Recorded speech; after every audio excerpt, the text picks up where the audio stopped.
look at your face. Is that okay? That is What was the question already? I'm Drew Gasparini. I am a Broadway composer and lyricist and an educator, and I love everything about musical theater and artists, and that's what I do. I've written songs for as long as I can remember, and I think it was when I was about 19 years old. I had just done some touring as a singer-songwriter, and I played some shows around the country, and I got a little bored with what that lifestyle looked like. And I had always done theater as a kid, and I just wrote a musical when I was 18 or 19, and it fulfilled something that pop writing hadn't done for me. And it's something about character-driven pieces that really made it a magnet for my heart. And all the greatest songwriters, I still think, there are the Beatles, of course, but I think the greatest songwriters that have ever existed are the writers of the musical theater canon. And I really just wanted to be a part of that. So I moved to New York, and I've been out in New York for about 18 years. I've signed 5 Broadway contracts.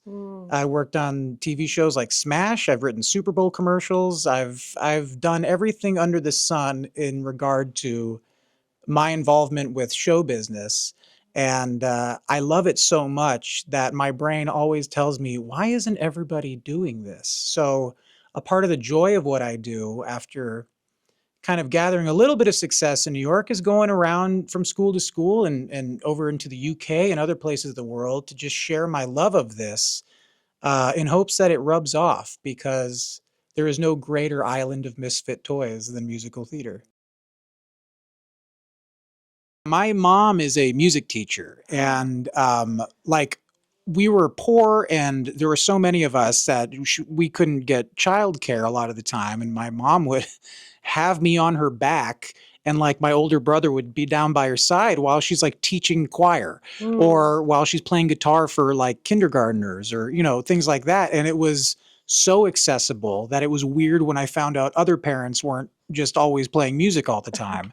And then I was shocked to heck, I was so surprised when one day when I was about 5 or 6, my dad brought a drum set out of the basement and then just started playing. And no, I had no idea. And I was like, what, you too? It was so cool. So there were all these instruments around in our household, and music was like the only subject in school that like spoke to me and didn't make me feel like I couldn't test. And it was my only, still is my truest form of expression. I have a lot of favorite projects that I've worked on. The biggest one that is going to be, I can't say publicly what's happening for it at the moment because I've been slapped on the wrist already, but The Karate Kid, the adaptation of that film, the original film from 1984, I'm writing the score for that alongside with the original screenwriter of the movie, Robert Kamen, and it's a real thrill. We've already done our out of town, and the next stop is, I can't say, but we can all make our assumptions. One of the coolest things I did was last year, and it took so little of my time, but it was writing a Super Bowl commercial for Melissa McCarthy for Booking.com. I saw that on your website. I love of all Melissa. the things. So thanks. She's so great. And it was like 5 weeks of my life. And then I just totally got to go back to whatever I was doing before. But it was like so rapid fire, and it was like filming in LA, and we were on set, and we were in the studio, and it was for the Super Bowl. And then it aired during the Oscars and then the Tonys and March Madness. And to just see it kind of continuously have this life well after I wrote it is always such a cool thing, but so publicly on TV in front of millions of people, I'm very proud of that.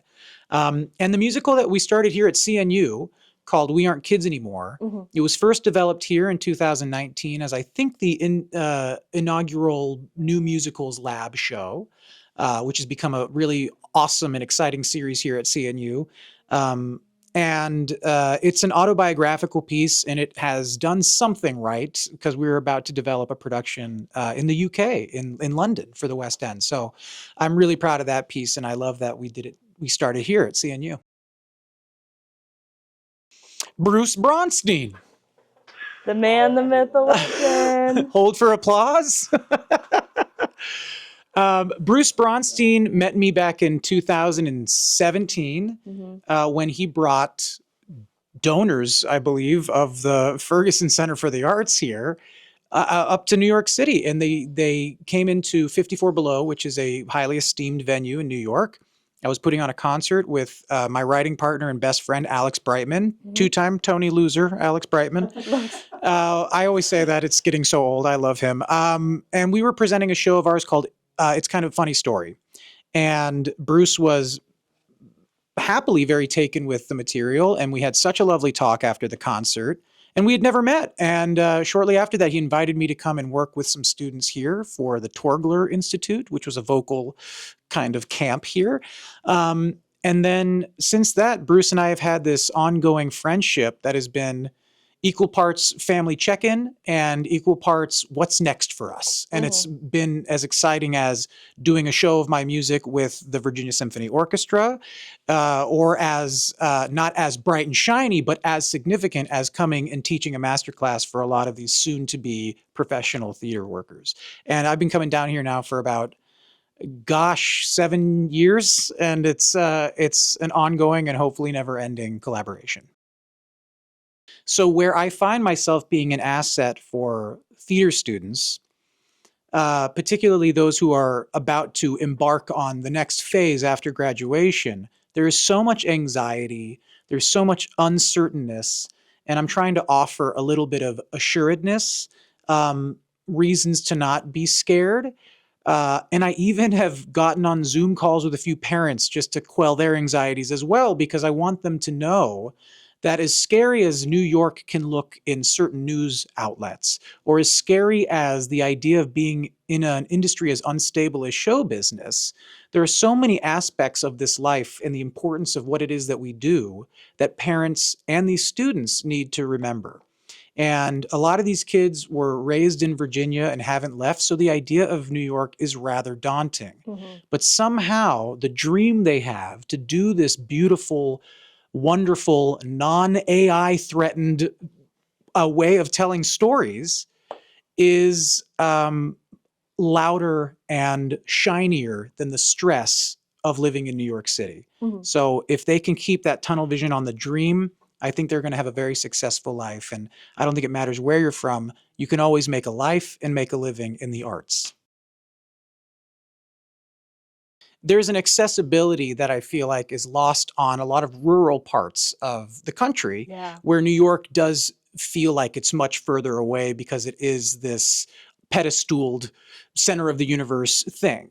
But once we kind of take the narrative away from giving New York all this power, it really is just about the talent I see in a lot of these CNU kids and the excitement, and you can see the shift. And over the 7 years I've come here, it has gone from practically 0 kids graduating and going on to New York and to the great professional unknown, to several dozens of kids making their way up to New York City. And I stay in touch with a lot of these CNU kids because it's not easy, and it's always much more fun and less stressful when you have some sort of connective tissue in the industry. And I'm really happy to be that for a lot of these kids, not just at CNU, although I love the CNU kids, but there's great schools around the country that I visit. But I do have a particular fondness for whatever I receive every time I come here at CNU. Nothing's gonna stop me from doing something stupid as hell